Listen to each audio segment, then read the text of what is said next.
Summer is basically here, and we all know what that means for travel. Crowded airports, oversold flights, and just when you're getting off the plane, you might be hit with what could be the slowest part of your trip: customs and immigration.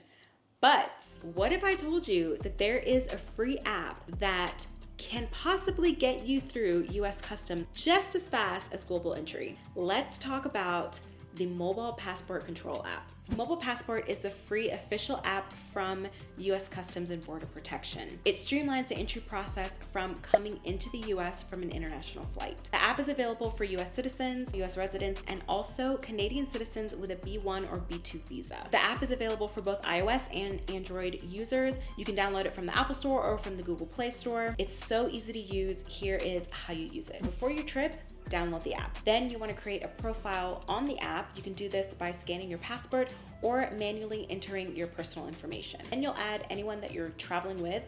If you're traveling with family or if you're traveling in a group, you can add up to 12 people in one submission. And this way you can speak to the customs officer as a group instead of individually. Now, when your trip is over and you're coming back into the US, up to 4 hours before landing or once you land, you're gonna wanna go back into the app. Make sure you're on the bottom left screen marked CBT form.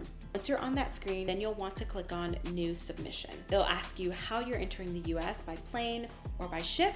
Select your airport. Then you'll be asked to take a photo of yourself within the app. Everyone traveling within that submission needs to take a selfie. After this, you'll answer some standard questions about your arrival and declare any goods that you might have. And then once you submit your information through the app, your submission is active for 4 hours. Once you're in the customs area, head towards the mobile passport control line with your passport and app open, ready to talk to the officer. If you get a QR code, you're also gonna wanna have that open and ready because the officer may need to scan that QR code. MPC is available in 35 US international airports. However, it is not available in every airport. If you'd like to see a full list of all of the airports and the cruise ports that have MPC, check the description box below for a link. So some important things to know about the MPC app before you start using it. The first thing is, don't submit your information until you're ready to go through customs. Because like I said earlier in this video, once you submit your information, your submission is valid for 4 hours. So if you are coming from an international destination and your flight is longer than 4 hours and you do have Wi-Fi on the flight,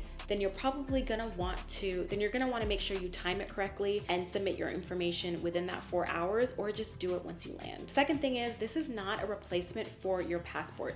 You still need your passport when you're going through customs. The third thing is, if your flight for whatever reason is diverted and it goes to an airport that does not have MPC, then unfortunately you won't be able to use the app. Make sure your phone is fully charged and ready to go. The next thing is, MPC doesn't work with any expedited security clearance, so things like TSA PreCheck or Clear. And lastly, MPC is not within the Trusted Traveler program. This is just an app. So it's not global entry, that is its own thing. But if you would like to know the difference between Mobile Passport and global entry, check out this video here, and I'll see you in the next one. Bye.